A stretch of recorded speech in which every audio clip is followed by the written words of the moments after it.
Vamos a la epístola a los Filipenses, hermanos, y vamos a estar en el capítulo 4 de los versículos del 1 al 23. Filipenses 4, del 1 al 23.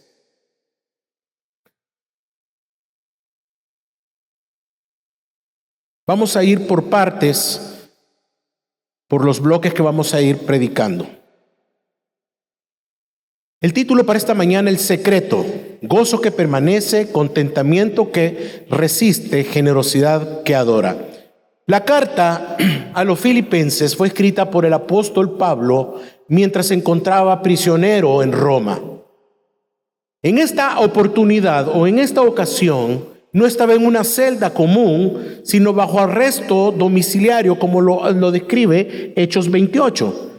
Sí es cierto, estaba vigilado por soldados romanos y encadenado según la costumbre de la época, pero aún así tenía cierta libertad. Podía recibir visitas, predicar y mantener comunión con los hermanos. Por eso dice aquí mismo en los versículos 21 y 22 que vamos a ir viendo: los hermanos que están conmigo os saludan, y menciona después a los de la casa del César. En medio de esta condición, porque también debemos de tener en cuenta que era limitada, Pablo no pierde de vista lo más importante. ¿Qué era lo más importante? Que él, Pablo, le pertenecía al Señor, y su fidelidad no está atada a las circunstancias, sino al evangelio que transforma toda su perspectiva. Acá no es que esté en una cárcel oscura y solo como en otras ocasiones, sino en una situación diferente. En medio de todo eso, aún así, él no era libre, pero también vivía limitado y con necesidades básicas. Así que lo que veremos es la actitud de Pablo ante las circunstancias que lo rodeaban en ese momento, en aquella época. En este capítulo final, Pablo aterriza verdades que los cristianos de esa época necesitaban recordar, que también es para nosotros. ¿Cómo vive un hijo de Dios acá en la tierra en circunstancias negativas, problemas, etcétera? Pablo no escribe esta carta como alguien distante o que no le interesa, sino con un corazón pastoral que conoce las luchas que estaba atravesando la iglesia en ese momento. Él les exhorta, les anima a sus hermanos a vivir con un gozo genuino, a cultivar un corazón contento y a practicar una generosidad que no dependía, una vez más, de las circunstancias, sino que brota de una vida por estar en Cristo o porque estamos en Cristo Jesús. Así que, hermanos, en esta mañana, ya tarde, con este sermón, quiero que seamos animados y exhortados, porque en Cristo tenemos todo lo que necesitamos. Nuestra vida nuestra vida debe expresarse en gozo, contentamiento y generosidad como adoración. Así que vamos a ir a la primera parte y vamos a ver un gozo muy diferente al que el mundo nos ofrece, la unidad, y también vamos a ver bien plasmada la oración. Me acompañan a los versículos del 1 al 9, Filipenses 4. Así que, hermanos míos, amados y añorados, gozo y corona mía, estén así firmes en el Señor, amados. Ruego a Evodia y a Síntique que vivan en armonía en el Señor. En verdad, fiel compañero, también te ruego que ayudes a estas mujeres que han compartido mis luchas en la causa del Evangelio, junto con Clemente y los demás colaboradores míos, cuyos nombres están en el libro de la vida. Regocíjense en el Señor siempre. Otra vez lo diré, regocíjense. La bondad de ustedes sea conocida de todos los hombres. El Señor está cerca. Por nada estén afanados, antes bien, en todo, mediante oración y súplica con acción de gracias, sean dadas a conocer sus peticiones delante de Dios. Y la paz de Dios, que sobrepasa todo entendimiento, guardará sus corazones y sus mentes en Cristo Jesús. Por lo demás, hermanos, todo lo que es verdadero, todo lo digno, todo lo justo, todo lo puro, todo lo amable, todo lo honorable, Si hay alguna virtud o algo que merece elogio, en esto mediten. Lo que también han aprendido y recibido y oído y visto de mí, en mí, esto practiquen, y el Dios de paz estará con ustedes. El versículo 1 es clave entre el capítulo 3 y el capítulo 4. ¿Por qué? Pablo dice: así que, hermanos míos, amados y añorados, gozo y corona mía, estén así firmes en el Señor, amados. Lo que les está diciendo Pablo, que permanecer firmes en el Señor no significa ser tercos en nuestras opiniones, sino estar unidos y constante en lo que nosotros creemos, sabiendo que pertenecemos a Cristo y que juntos vamos hacia una única meta. Ahora, venimos de un capítulo, o sea, el capítulo 3, donde se nos recordaba en el versículo 20, que somos ciudadanos del cielo. Y ahora Pablo nos exhorta a vivir como tales, como lo indica el capítulo 3, versículo 20. Ahora, esta firmeza es clave en el carácter del creyente. Inicia: así que, hermanos míos, son amados y añorados, son corona mía, estén firmes. Estén firmes. Está hablando de una firmeza que solamente los hijos de Dios pueden tener. Pablo les llama gozo y corona mía. Para él, la comunión entonces de los santos no era una carga, sino que era un deleite que él podía disfrutar cuando estaban en comunión la iglesia. Era un gozo. Él se jacta en el buen sentido de la palabra, es decir, corona mía. No porque él haya hecho o haya dado la salvación, es porque él sabe que nos debemos y se debían a Cristo. Para el apóstol, su gozo no estaba en sus logros, sino en ver a la iglesia o a los creyentes perseverando en la fe, y les exhorta a estar firmes en el Señor. Por eso que este texto es clave para poder ir entendiendo lo que vamos a ir aprendiendo. Su razón de ser era ver a Cristo glorificándose en cada creyente, independientemente de las circunstancias en las cuales estuvieran viviendo o estuvieran pasando. Luego, Pablo se detiene en un conflicto. Pone la firmeza al inicio, el amor, la comunión, y luego dice: miren, hay un conflicto acá. Evodia y Síntique, dos mujeres fieles y colaboradoras en el evangelio, están enemistadas. Hay división. Estas mujeres eran fieles, pero estaban divididas.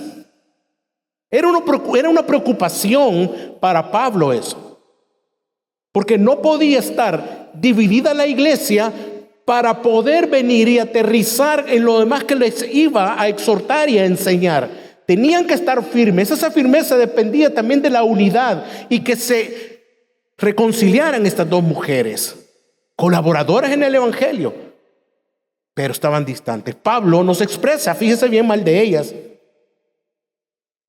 Ni vemos que expone tampoco el problema que ellas tenían. Al texto no le interesa, pero tampoco se vuelve distante, ignora lo que estaba pasando, sino que le ruega que vivan en armonía y, una vez más, en el Señor. Estaban anteponiendo a Jesucristo en medio, en la relación entre ellas. Vivan en armonía. Somos siervos, pero va a ser en el Señor. Y esta es una frase que pesa mucho. No se trataba de uniformidad de pensamiento, sino de unidad cristocéntrica. Pide también entonces a un compañero fiel, probablemente Epafrodito o algún líder maduro, que le ayude a reconciliarse. Usted ve cómo va la línea y le dice: ahora las exhorta, pero también incluye a alguien más de la congregación, a alguien maduro. Ayúdalos a que puedan reconciliarse, a que eviten esas asperezas. Si vemos, hermanos, la unidad en la iglesia entonces no es automática, requiere de intervención sabia, pastoral y sobre todo madura y humilde. La comunión se fortalece cuando los conflictos se resuelven en el evangelio, no en los tribunales. Es que una iglesia sin unidad es una iglesia sin fuerza espiritual, aunque tenga buena doctrina. Ahora bien, Pablo, con intención, inicia hablando de la unidad de la iglesia porque desea entrar a un tema que parece fácil desde el punto de vista de lo natural, pero muy diferente cuando se ve a la luz de la palabra de Dios. El gozo del creyente. El gozo del creyente no es que usted ande riéndose como que fuera un desquiciado. No. Ahora, antes de continuar, quiero que analices esta pregunta que voy a formularle. ¿Qué es lo que le traería a usted en este momento gran gozo en su vida? Le voy a ayudar. ¿Salud? Un buen empleo, trabajo. Dinero, pastor. No, ya sé, mejor. No quiero deudas. Creo que a todos estos nos traería un gran gozo. Que ya no tuviéramos deudas. Ese es el motivo por el cual Pablo está escribiendo. Uno de los mandatos más conocidos de la carta es el versículo 4. Dice, regocijaos en el Señor siempre. Otra vez digo, regocijaos. Aquí el gozo es más que una emoción, es una elección deliberada de confiar en el carácter y la obra de Dios. Si nos fijamos detenidamente, si leemos despacio, no se nos manda a regocijarnos en las circunstancias, sino en el Señor siempre. No nos manda, regocíjate porque te aumentaron de sueldo, regocíjate porque hoy tienes esposa, porque hoy tienes novia, porque pronto te vas a casar. Regocíjate, eres un hombre gozoso, Dios te ha bendecido porque tienes esto, aquello. No está hablando de las cosas materiales. Está hablando que nuestro gozo debe ser en el Señor siempre. Es conocerle a Él, saber quién es Dios, saber que Él es el Señor.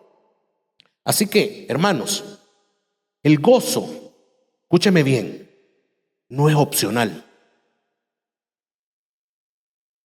No es opcional en la vida cristiana, es una señal de que estamos confiando en el Señor. Cuando un cristiano, un hogar, una iglesia vive con gozo en Cristo, hay unidad, amor y una comunión que honra a Dios. Donde hay gozo, el gozo verdadero, hay adoración.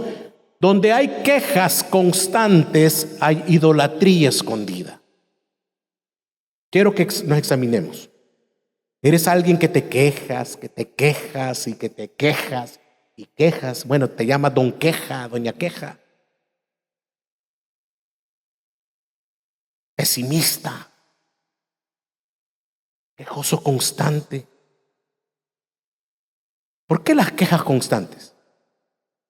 Especialmente las dirigidas contra Dios por su soberanía o contra su providencia. Sabes, hermanos, estas quejas lo que muestran es que tu corazón no está satisfecho con Dios y que desea algo más que Dios, y te frustra por no tenerlo, por no tener eso, por no tener lo otro. Por eso que deseamos, porque pueden, sabes, ocupar, el problema es que pueden ocupar el lugar que solo Dios debe de tener en tu corazón. Eso es idolatría. Pero si no las tenés, te encaprichás, te enojas, te vas a chupar y qué bárbaro Dios, y te quejas y aún. Eso es señal de inmadurez, que no has encontrado tu gozo en el Señor y crees que con esas actitudes te estás vengando. Pablo enseña en Romanos 1:21 que aunque los hombres conocían a Dios, no le glorificaron como a Dios ni le dieron gracias. El descontento y la queja son señales de un corazón que no reconoce a Dios como suficiente ni glorioso. Si no recordemos, en el desierto el pueblo de Israel se quejaba constantemente. ¿Y cómo lo interpretaba Dios? Como rebelión e incredulidad. En Números 11, cuando el pueblo pidió carne en lugar del maná que Dios les daba, no solo estaban exigiendo, o no solamente estaban siendo demasiados exigentes, estaban rechazando lo que Dios mismo les había provisto y deseaban más de lo que habían dejado en Egipto. La queja, ¿cuál era? ¿Cómo deseamos? ¡Qué barbaridad! Las grandes cebollas que teníamos en Egipto. Eso fue idolatría. Vamos, si quiere, lo puede apuntar en Números capítulo 11, 4 a 6, capítulo 18, 20 y 33. Entonces, Donde hay queja constante, hermanos, hay idolatría escondida porque el corazón está diciendo que Dios no es suficiente para ti y estás deseando algo más en su lugar. El problema con las quejas constantes, que te ciegan, no te dejan ver las bendiciones que Dios ha puesto a tu alrededor. Olvídate de la queja por un segundo y mira todas las bendiciones que Dios te ha dado a tu alrededor. Tu familia, tu trabajo, tu salud. Ay, pastor, pero yo todo eso que me digo no lo tengo. Gózate entonces.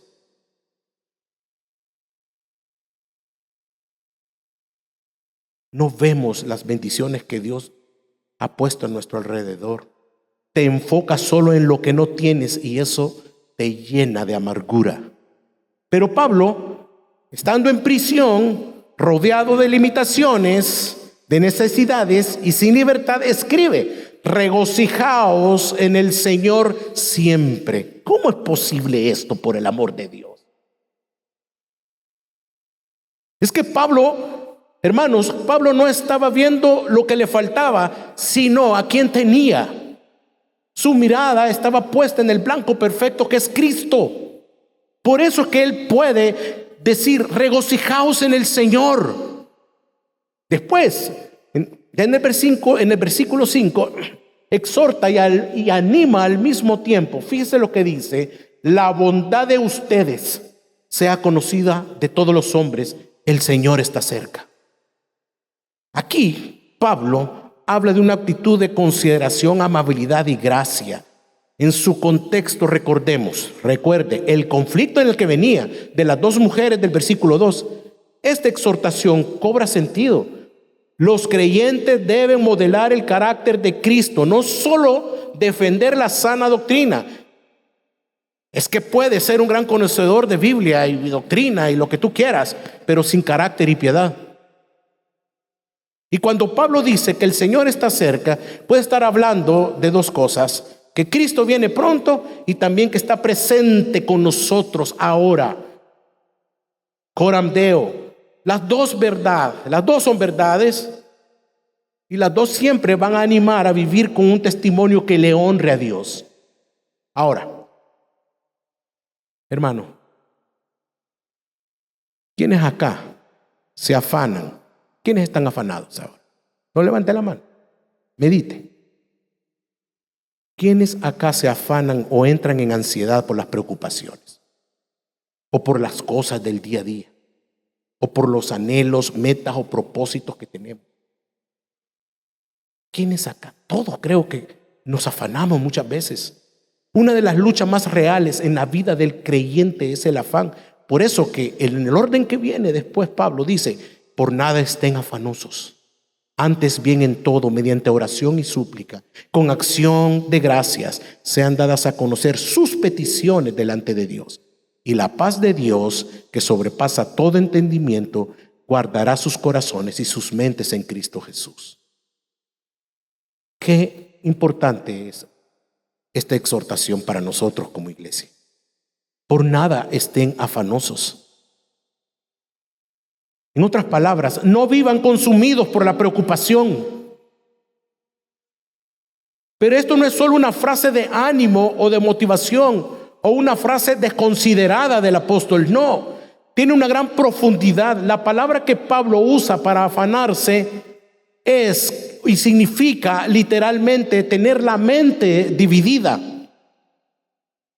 Es ese estado interior donde el corazón está partido, fíjese bien, entre confiar en Dios o tratar de sostenerlo todo uno mismo.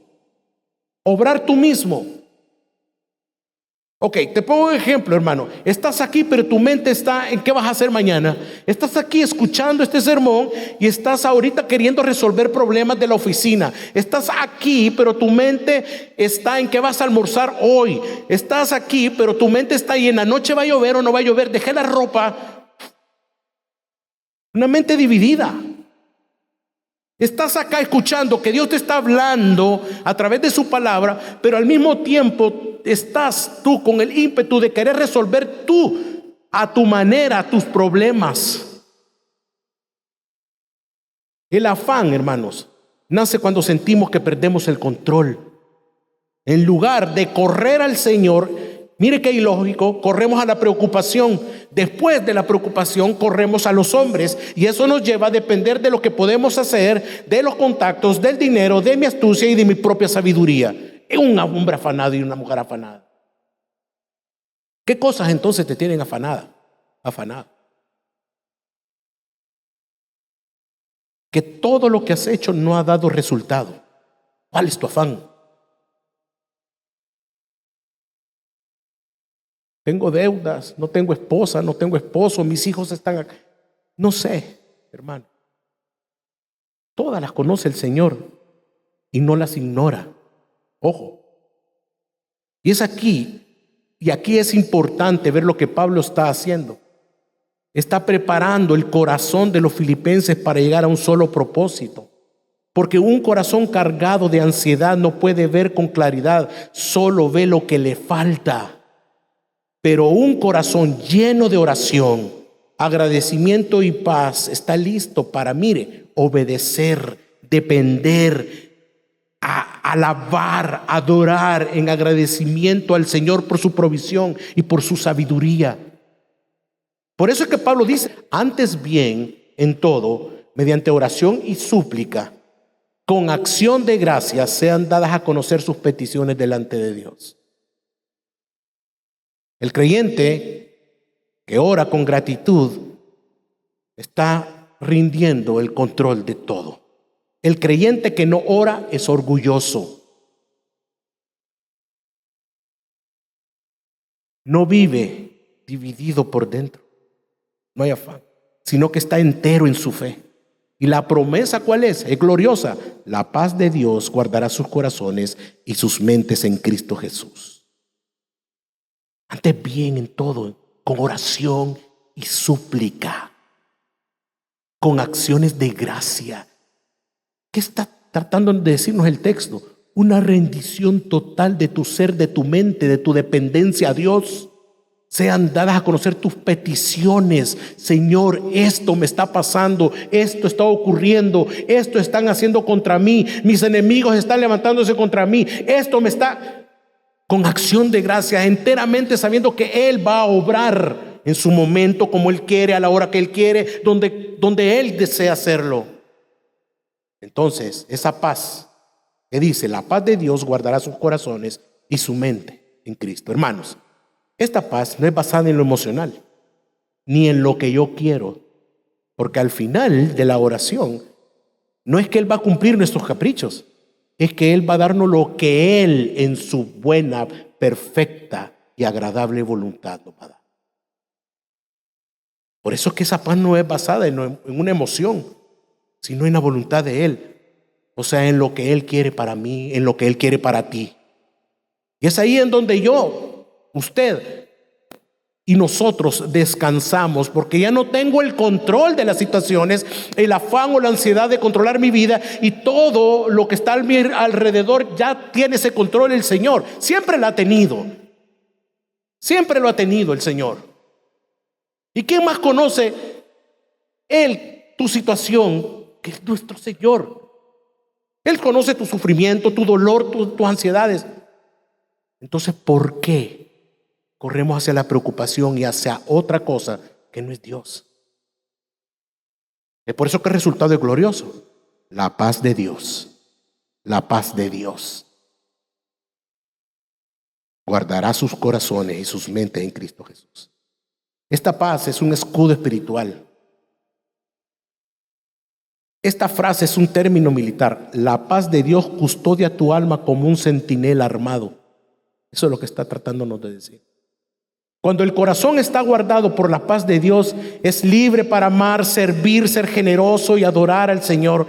El corazón dividido por el afán no puede ver lo que Dios le ha dado, pero el corazón lleno de la paz del Señor está preparado para recibir la voluntad de Él, cualquiera que sea. Al final, Él se glorificará.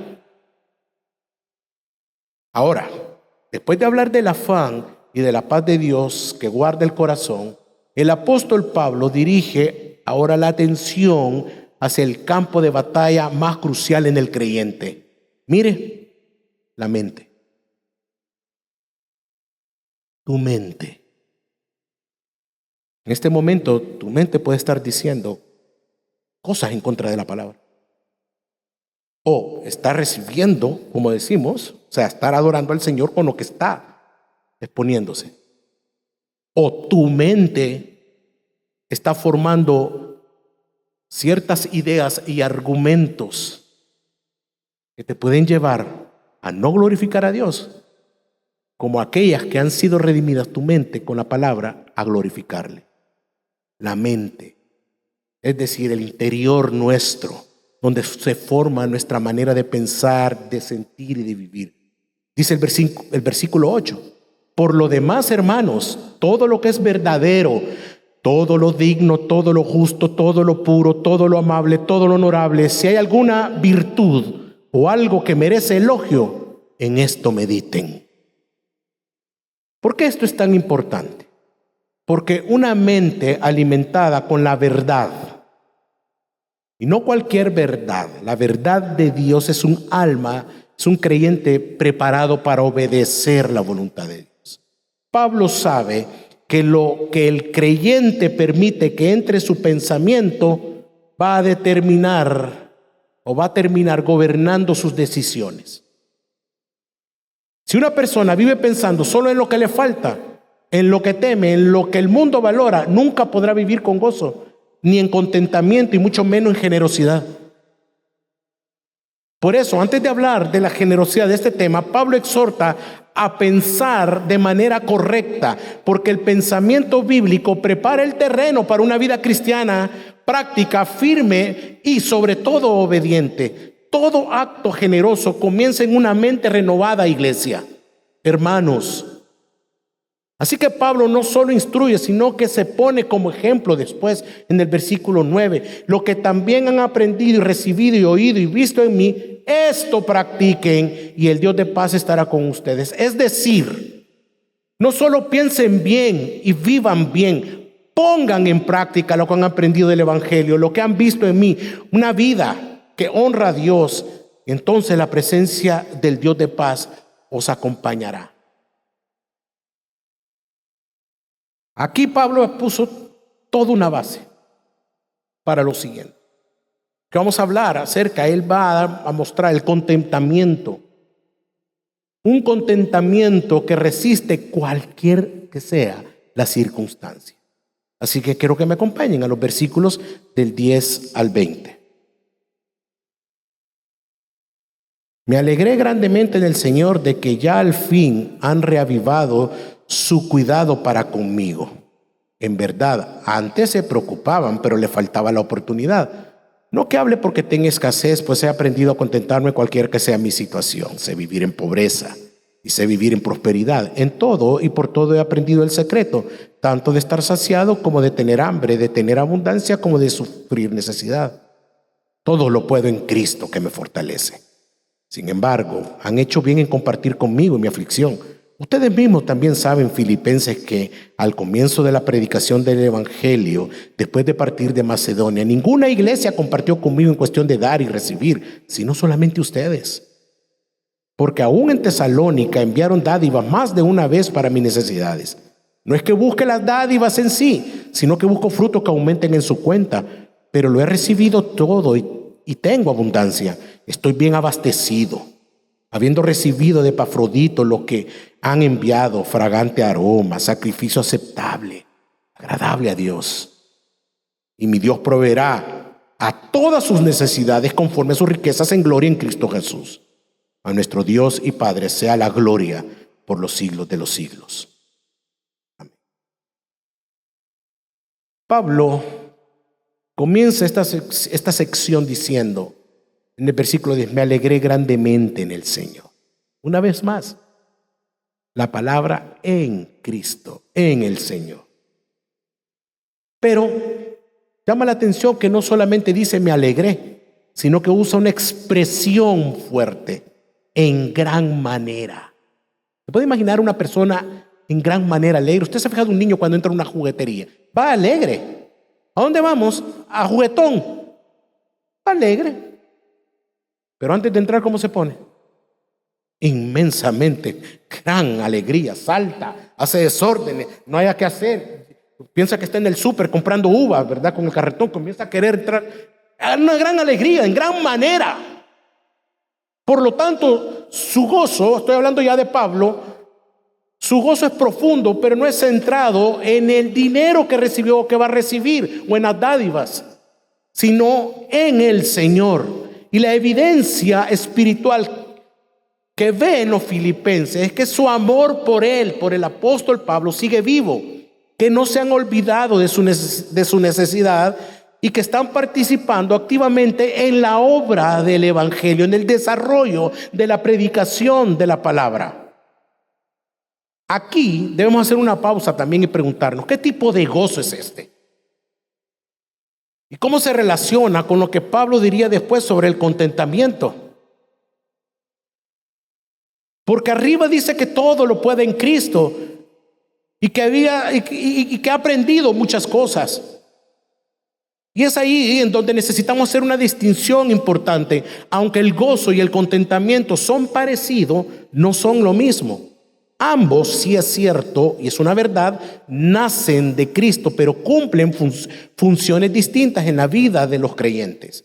La pregunta es, ¿cuál es la diferencia entre ese gozo y el contentamiento? El gozo, hermanos, es una respuesta espiritual que se produce cuando vemos a Dios obrando en otros, en nosotros o en nuestras circunstancias.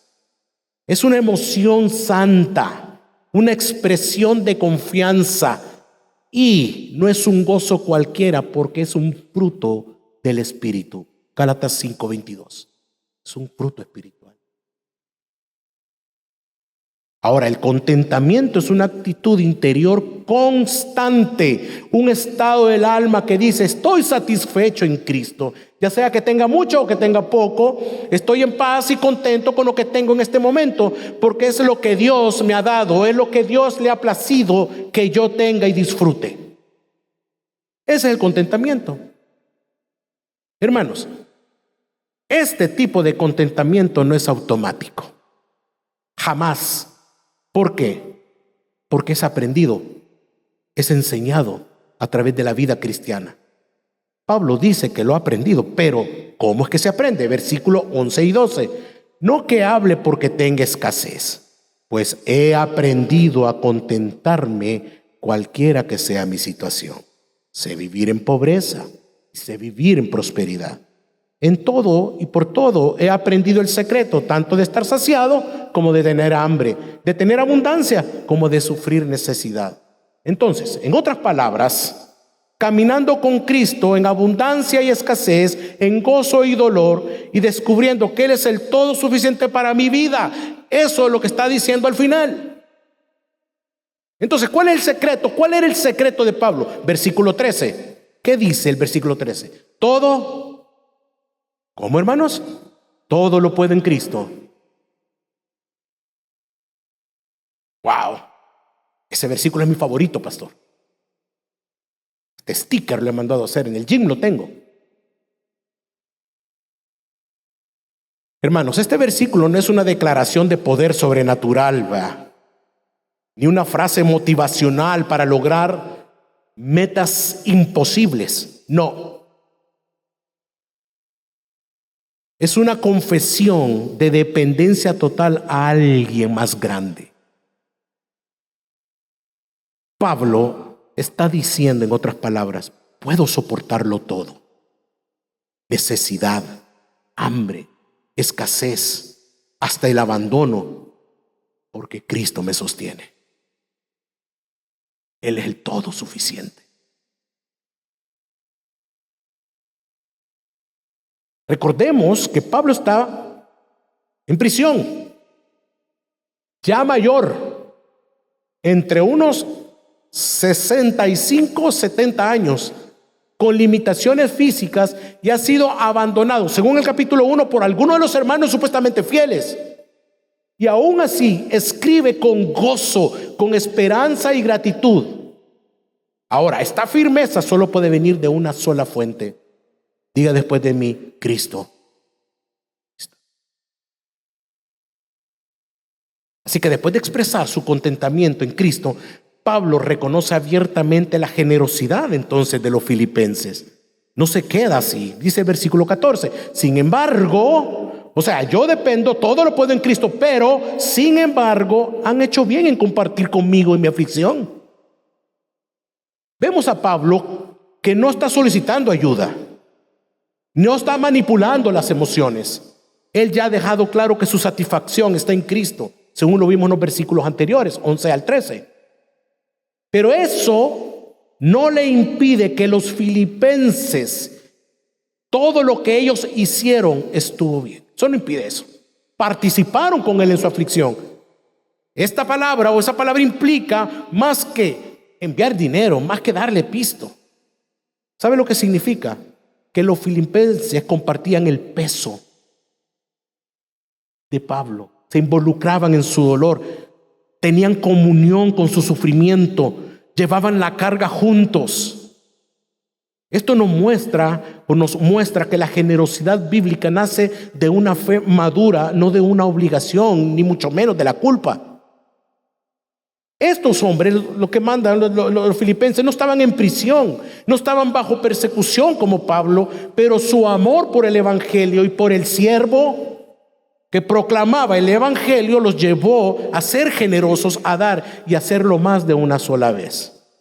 Pero quiero que veamos, Pablo continúa diciendo en el versículo 15, ninguna iglesia participó conmigo en cuestión de dar y recibir, solamente ustedes. ¿Se da cuenta también? Aquí hay un problema. Ahora, pero también esto todavía resalta más aún la fidelidad de los filipenses. ¿Por qué? Porque no se dejaron llevar por lo que hacían o que decían otras iglesias. Ay, no, ¿para qué vas a ir ahí? Y ahí estás dando, y ahí estás congregándote. Uy.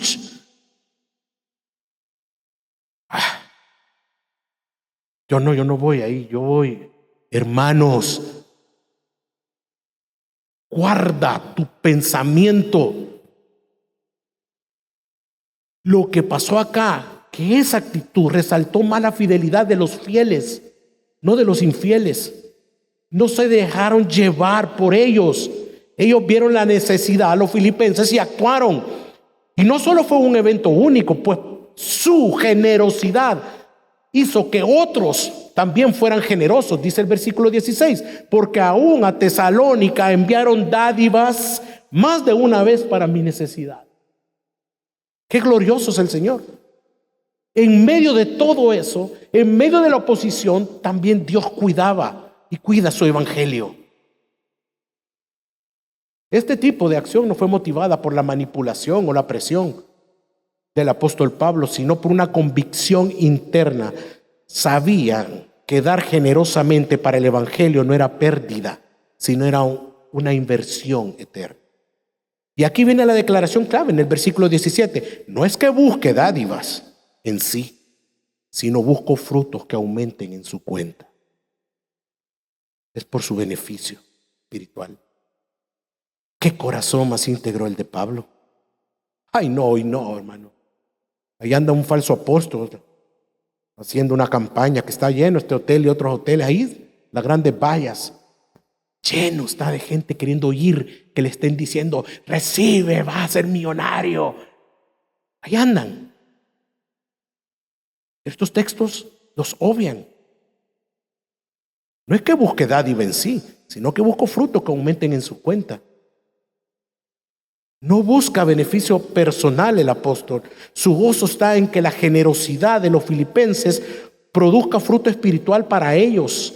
Pablo entiende la generosidad como una expresión de madurez, una evidencia de que el evangelio ha transformado sus prioridades, como nosotros, como todos los creyentes genuinos al Señor. Aunque Pablo no está mandando a dar ofrenda, ni los filipenses están siendo exhortados o corregidos por no hacerlo, el texto sí nos enseña algo poderoso para hoy. La generosidad no debe ser forzada, pero sí un fruto visible de una fe viva. Amén, iglesia. No damos porque alguien lo exige, sino porque obedecemos el mandato, amamos a Cristo y el cuerpo de Cristo. Y no damos a un hombre, damos a la causa del evangelio, al cuerpo de Cristo, a la expansión del reino. Hoy, cuando ofrendamos a nuestra iglesia local, lo que estamos haciendo es repetir la actitud de los filipenses. Estamos imitando su obediencia. No damos para recibir fama o aplausos, sino porque el evangelio ha tocado nuestro corazón y ahora queremos participar activamente en lo que Dios está haciendo. Es una bendición las iglesias sana doctrina, esta iglesia, para muchas personas, muchos pastores. Amén, iglesia. Amén. Y aquí viene algo que puede parecer contradictorio. Pablo, estando satisfecho en Cristo, al mismo tiempo habla de lo que recibió de los filipenses. Fíjese, él no dice, como tengo contentamiento, ya no necesito nada. Al contrario, celebra que los filipenses dieron. ¿Por qué? Porque el contentamiento verdadero no anula la generosidad, sino que la impulsa, iglesia. Solo aquel que no está aferrado a lo material puede dar con libertad. Pablo no manipula ni exige, simplemente dice en el versículo 14, hiciste bien en participar conmigo en mi tribulación. Gracias. Es decir, su necesidad era real, pero su corazón no dependía de las circunstancias. Aquí resulta una pregunta, entonces, ¿qué es la generosidad bíblica? La generosidad bíblica, hermanos, es dar porque estás lleno de Cristo. Es dar porque amas a tu iglesia, a tus hermanos y al evangelio. Es entregar lo que Dios te ha dado como un acto de adoración viva, sabiendo que tu provisión no depende de lo que retienes, sino de lo fiel que es Dios. Hermanos, la generosidad no es dar lo que sobra, lo que te sobra o lo que ya no te sirve. No es dar por presión ni por obligación, ni aquello que nosotros creemos que no nos va a afectar, sino el dar viendo la necesidad del otro, aún a pesar que podemos quedar limitados. En el versículo 18, Pablo describe lo que recibió de los filipenses. ¿Cómo? Como olor fragante, sacrificio acepto, agradable a Dios. Y este pasaje, iglesia, no es casual. Está usando términos del Antiguo Testamento, de Levítico, donde los sacrificios eran ofrecidos como expresión de entrega, obediencia y adoración a Dios. Pablo está enseñando que cuando damos con un corazón satisfecho en Cristo, nuestra ofrenda asciende como un sacrificio espiritual delante de Dios. No estamos simplemente apoyando a alguien, estamos adorando al Señor con lo que tenemos. La generosidad entonces es adoración en acción. Olor fragante, sacrificio acepto, agradable a Dios, es que tu generosidad le será agradable al Señor. Eso nos conecta directamente con Apocalipsis 4 y 5 que hemos estado viendo en la serie que el pastor Javier está predicando, nuestro pastor, donde los redimidos están delante del trono de Dios, adorando y entregando coronas, sus coronas. La adoración, entonces, no es solo cantar, es rendirlo todo a los pies del Cordero. La generosidad en esta vida es un anticipo de una adoración eterna, hermanos. Mientras Cristo viene, ofrendamos como expresión de nuestra esperanza y adoración. Y esta clase de generosidad no se puede entender sin el evangelio. ¿Cuántos evangélicos hay acá? Entonces usted está entendiendo esto. Como decía mi papá, ¿cuántos evangélicos hay acá?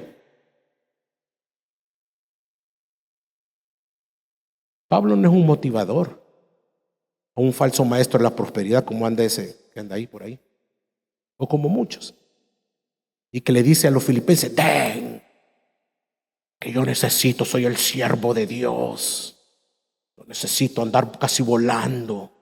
Den, porque el Señor les va a dar, les va a retribuir al 100 por 1, al 100%, y lo que el saltón, el revoltón, el glotón, el roltón, no sé qué más, se los va a regresar. Y eso es mentira, hermano, eso es mentira. Declaren que son ricos, que son prósperos. Yo le decía a unos hermanos en el culto, yo di hace como, desde que me convertí, tengo 28 años de ser cristiano, en el año 1 di algo esperando así, que me domaron, pues, me engañaron. Hasta el día de hoy no tengo lo que me prometieron. Deudas tengo. Pero caminando en Cristo, sabiendo que Él es mi proveedor. Pablo no dice, den porque yo necesito. No. Él afirma con seguridad el versículo 19. Y mi Dios proveerá a todas sus necesidades. Oiga lo que está diciendo el texto. A todas sus, no a sus caprichos. No está prometiendo como los falsos. No. Y Dios proveerá a todas sus necesidades conforme a las riquezas en gloria en Cristo Jesús. Esta promesa, hermano, está anclada no a la economía ni a las circunstancias, sino en la gloria de Cristo, en su obra redentora, en su fidelidad eterna. Dios es fiel. Los filipenses podían dar con libertad porque confiaban en que Cristo, en que el mismo Señor, su Señor y Salvador, se encargaría de suplir todo lo que necesitaban. Esta confianza no nace del esfuerzo humano, nace del Evangelio. Cristo ya ha suplido nuestra mayor necesidad. ¿Cuál era tu mayor necesidad? La salvación de nuestras almas. Y esta confianza en la provisión de Dios no nace del optimismo humano ni de una actitud positiva ante la vida, sino que brota del Evangelio. El creyente, nosotros como iglesia, gracia sobre gracia, podemos confiar plenamente en que Dios suplirá toda necesidad. Amén. Porque ya ha suplido la mayor de todas, nuestra redención en Cristo Jesús. En la cruz, Dios no escatimó lo más valioso. Entregó a su propio Hijo unigénito para salvarnos, satisfaciendo sí la justicia divina y reconciliándonos con Él. Por eso Pablo dijo en Romanos 8:32, el que no escatimó ni a su propio Hijo, sino que lo entregó por todos nosotros, ¿cómo no nos dará también con Él todas las cosas? ¿Se da cuenta, mi familia? Esta verdad es el fundamento del contentamiento cristiano y también la raíz de toda generosidad bíblica. Porque si ya tenemos, o ya si ya estamos en Cristo, y si ya tenemos a Cristo, lo eterno, lo más precioso, no necesitamos vivir aferrados a las cosas de este mundo, a lo temporal. Por eso debemos vivir con contentamiento y ser generosos, gozarnos con lo que Dios nos ha dado. Porque ya tenemos todo en Cristo. Que mire, mi familia, es que la generosidad cristiana nace en la cruz y se alimenta en la confianza de que Cristo es suficiente. Quiero preguntarle, hermanos, ¿estás supliendo las necesidades de tu casa, de tu iglesia? ¿Estás siendo generoso con tus hermanos, con tus ofrendas? ¿O estás reteniendo pensando que así tienes más? Quiero contarte algo que me pasó en mi primer año de cristiano. Salíamos del culto todos los domingos y esta familia pero le encantaba ir a comer después del culto como todos acá. Amén. Y me acuerdo que me habla y me dice, mira, después del culto vamos a ir al Obispo, a la playa, tomarnos un sopón. Excelente, yo estaba soltero, no tenía compromisos. Yo dije, bueno, pero estaba limitado. Solo tenía $21, así que lo que hice, una vez lo conté acá, puse los $20 en la bolsa derecha y $1 en la bolsa izquierda.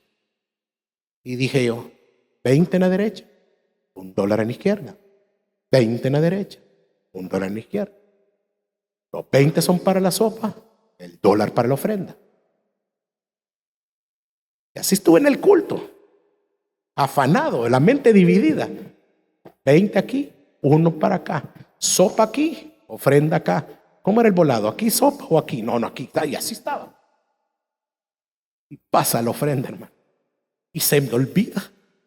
Y agarro el billete de a 20 y ¡shit!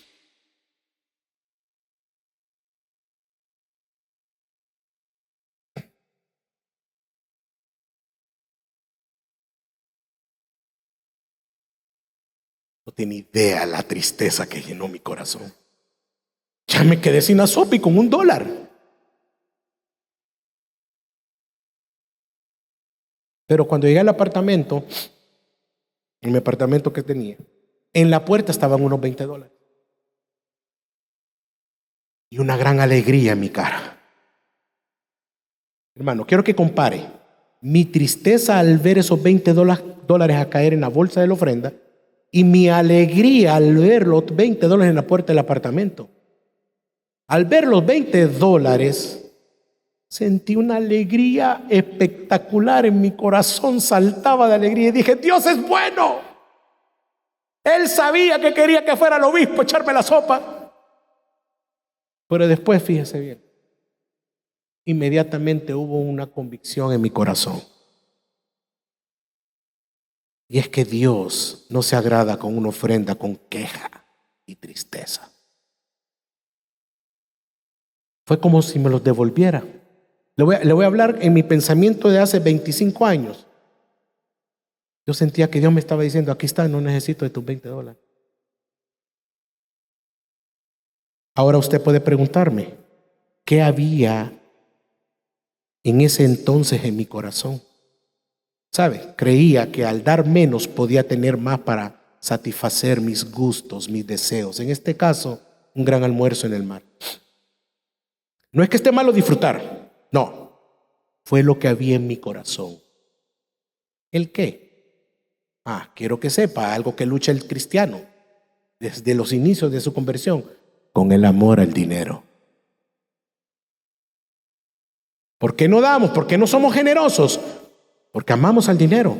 Jesús lo dejó clarito. Mateo 6:24. No podéis servir a dos señores, a Dios y a las riquezas. Y Pablo diría más adelante en 1 Timoteo 6:10, el amor al dinero es la raíz de todos los males. Así que, hermanos, el mundo te dice: no des, está mal, retén lo poco que tienes. Pero esa es la mentalidad del temor, no el de la fe. El que retiene pensando en protegerse a sí mismo, en pensar que va a tener más, cae en la miseria. El que da, el que ofrenda generosamente confiando en Dios, vive libre con gozo. Así que la avaricia encadena el alma, la generosidad la libera para adorar con los bienes materiales que han sido dados por la misma mano de Dios. Aquí tenemos que aclarar algo: el dinero no es malo en sí mismo, es un bien temporal y también es útil y Dios lo ha provisto. Pero ¿para qué debe servir? Primero, para bendecir a tu familia, tu casa, tu esposa, tus hijos, tu hogar. Luego, para sostener tu iglesia local, que es el cuerpo de Cristo y el instrumento que es de su obra aquí en el mundo, pero también es donde tú te alimentas. Dar generosamente a la iglesia no es un acto secundario, es parte de nuestra adoración. Es declarar con acciones: Cristo es mi tesoro. Ahora bien, y para terminar, Pablo, en los versículos 21 al 23, habla acerca de la gracia que une a los santos y sostiene la iglesia. Leamos los versículos 21 al 23. Saluden a todos los santos en Cristo Jesús. Los hermanos que están conmigo los saludan. Todos los santos los saludan, especialmente los de la casa de César. La gracia del Señor Jesucristo sea con el espíritu de ustedes. Qué final más espectacular. Mire, yo estaba haciendo el sermón y le decía a mi esposa: qué hermoso es mi Señor. A mí me impacta todo lo que hemos leído, todo lo que hemos estudiado. Pero esta forma de finalizar, solo Dios la puede hacer. Después de hablar del contentamiento, de la generosidad y de la confianza en la provisión de Dios, Pablo cierra su carta con las mismas palabras con las que inició la carta: la gracia de Dios, en sus saludos finales que acabamos de leer. Ahora, a simple vista podría parecer una simple despedida formal que está haciendo Pablo, pero en realidad sus palabras encierran una verdad poderosa. La comunión del evangelio no está limitada por la distancia, ni por la situación, ni mucho menos por el sufrimiento. Dice el 21, saluden a todos los santos en Cristo Jesús. Los hermanos que están conmigo los saludan, hermanos. Recuerde que Pablo está en prisión, pero no está solo. Hay hermanos a su alrededor, hay comunidad, hay cuerpo de Cristo, hay conversiones. Cristo se está glorificando, está creciendo la iglesia. Incluso desde el encierro hay comunión viva. O sea que hay otros cristianos en las mismas condiciones como Pablo. Pero lo más seguro, fíjese qué hermoso, que esta carta probablemente fue leída y escuchada por ellos. Qué hermoso, Dios trayendo consuelo ahí donde estaban en prisión.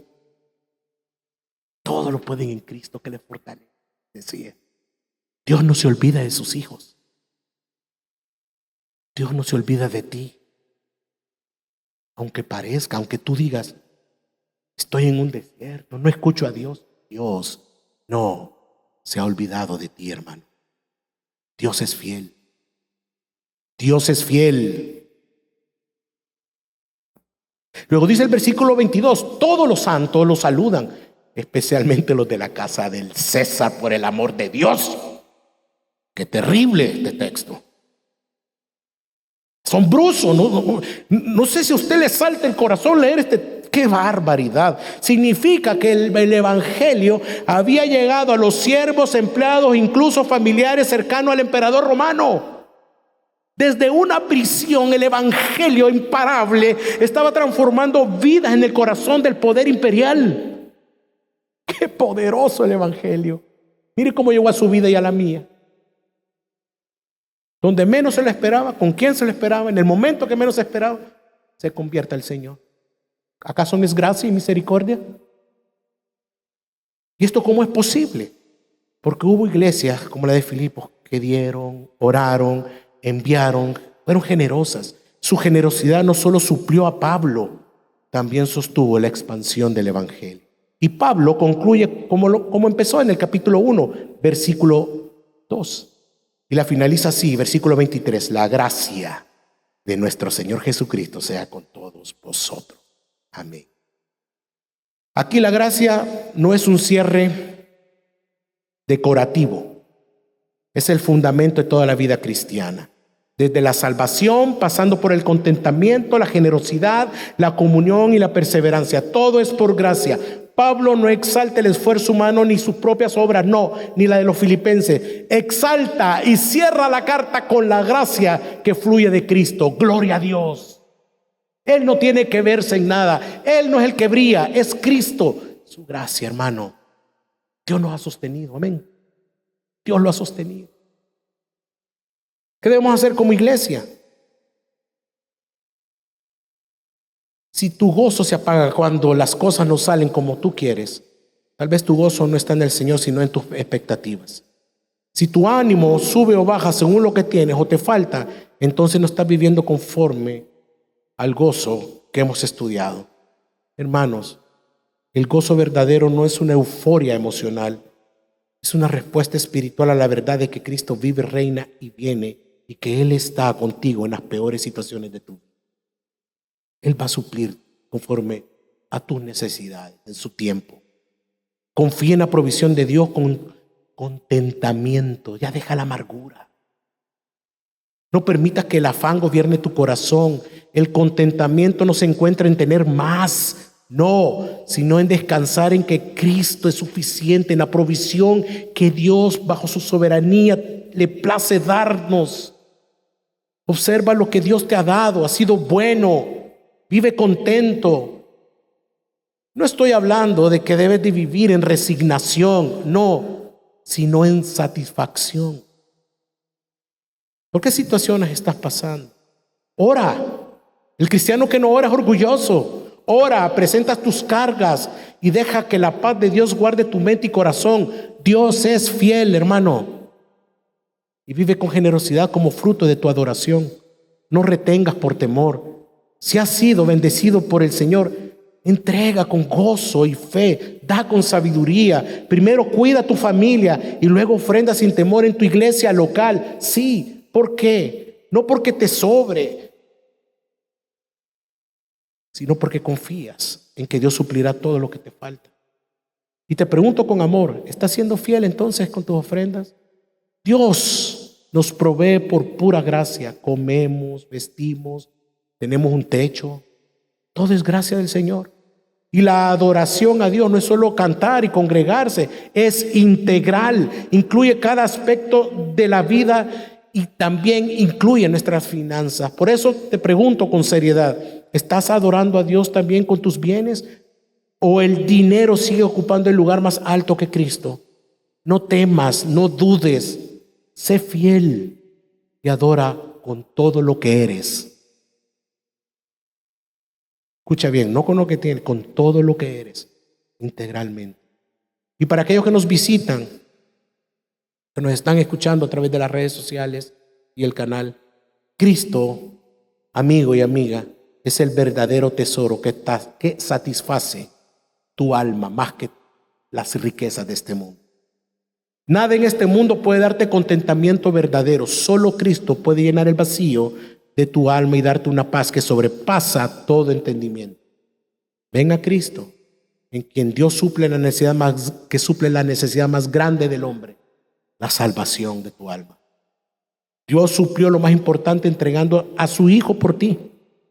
No vivas confiando en tus méritos, ni en tus logros, ni en tus amigos, en nada de lo que el mundo te ofrece. Acércate a Cristo por fe y Él será el todo suficiente en tu vida. Arrepiéntete de tus pecados. Cree en Cristo como tu Señor y tu suficiente Salvador. Amada iglesia, terminamos. Hemos sido llevados por la palabra a ver cómo se vive una vida transformada por el Evangelio. Una vida que se mantiene firme en el Señor. Una vida que se goza no por lo que tiene ni por quién, sino que por quién tiene. Una vida que ora en medio del afán y encuentra paz. Una vida que piensa con claridad y actúa con fidelidad. Una vida que ha aprendido el secreto. Cristo es suficiente. Y cuando Cristo es suficiente, ya no vives esclavo del temor, ni de la escasez, ni de las opiniones, ni de las circunstancias. Cuando Cristo es suficiente, puedes decir como el apóstol Pablo: todo lo puedo en Cristo que me fortalece. Porque tu fuerza, tu paz, tu gozo y tu provisión vienen de Él. Solo recuerda, porque en Cristo tenemos todo lo que necesitamos. Nuestra vida debe expresarse en gozo, contentamiento y generosidad como adoración. Amén. Vamos a orar.